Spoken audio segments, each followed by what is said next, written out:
Hey everybody, Param here, and let me tell you something. Get ready to dive into a world that most people only see in movies. We're talking about the real-life gangsters, the guys who made the rules, enforced them with an iron fist and left a trail of power and fear that still resonates today.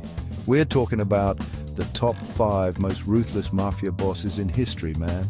These guys weren't playing around, they were the real deal. They rose to the top of criminal empires, building their power on street smarts, violence, and a whole lot of intimidation.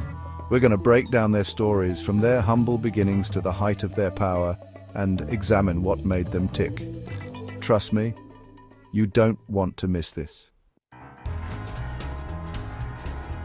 First up, we got Al Capone, a name synonymous with the word gangster. This guy was the real deal, man. Born in Brooklyn, Capone rose to infamy during the Prohibition era. Imagine Chicago in the 1920s, illegal booze flowing, jazz clubs roaring, and Capone sitting at the top of it all, calling the shots. Capone was a brutal dude, earning his nickname Scarface from a bar fight gone wrong.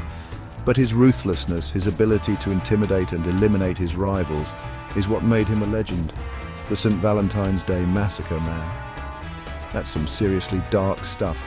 Capone was eventually brought down by the feds, not for murder or racketeering, but for tax evasion.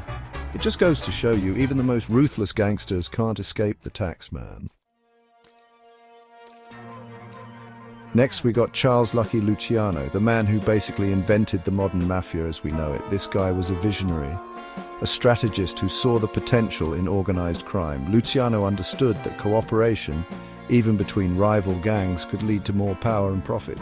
He formed the 5 families in New York City and established the Commission, a council meant to maintain order in the underworld. This guy was like the CEO of the mob, man. Luciano's influence extended far beyond the streets. He had judges and politicians in his pocket, making him practically untouchable. But even with all that power, he was eventually brought down, deported to Italy after years of ruling the underworld. Now let's talk about Pablo Escobar, the Colombian drug lord who ruled the cocaine trade in the 1980s. This guy was on another level. We're talking billions of dollars, private armies, and a level of violence that's hard to comprehend. Escobar was responsible for countless deaths, from rival drug traffickers to police officers, judges, and even journalists who dared to cross him. He was ruthless and ambitious, driven by an insatiable hunger for power and wealth. This guy was like a rock star living a life of luxury and excess. He had it all, mansions, cars, even his own zoo, but it all came crashing down. The violence, the pressure from the Colombian and US governments, it all became too much. Escobar was eventually killed in a shootout with police in 1993. Up next, John Gotti, the Teflon Don. Gotti was all about style, man. He loved the limelight, the attention. He was a sharp dresser, always impeccably dressed, and he knew how to work the media. Gotti took over the Gambino crime family in a bloody coup and quickly became a media darling. He was charismatic, he had a certain swagger, and people were drawn to him. He was like a celebrity gangster. But his luck eventually ran out.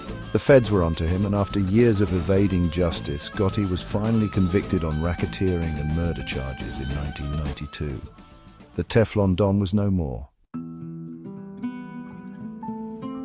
Last but not least, we got Vito Genovese, a name that strikes fear in the hearts of even the toughest gangsters. This guy was ruthless, man. He was known for his cunning, his strategic mind, and his willingness to eliminate anyone who stood in his way. Genovese rose through the ranks of the American mafia during the Castellammarese War, a bloody conflict that reshaped the underworld. He was a master manipulator, playing his rivals against each other while consolidating his own power. Genovese eventually became the boss of the Genovese crime family, one of the most powerful mafia organizations in the United States.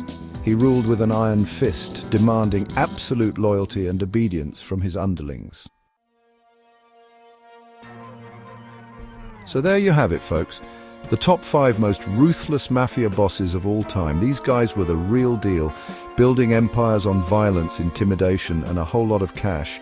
They were larger-than-life figures, and their stories continue to fascinate us today. It's a trip, man, to think about the power these guys had, the fear they instilled in people, but it's also a reminder that even the most powerful empires eventually crumble.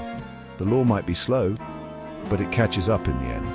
That's it for me, folks. Don't forget to like, subscribe, and hit that notification bell for more mind-blowing content. And remember, stay away from organized crime. It never ends well.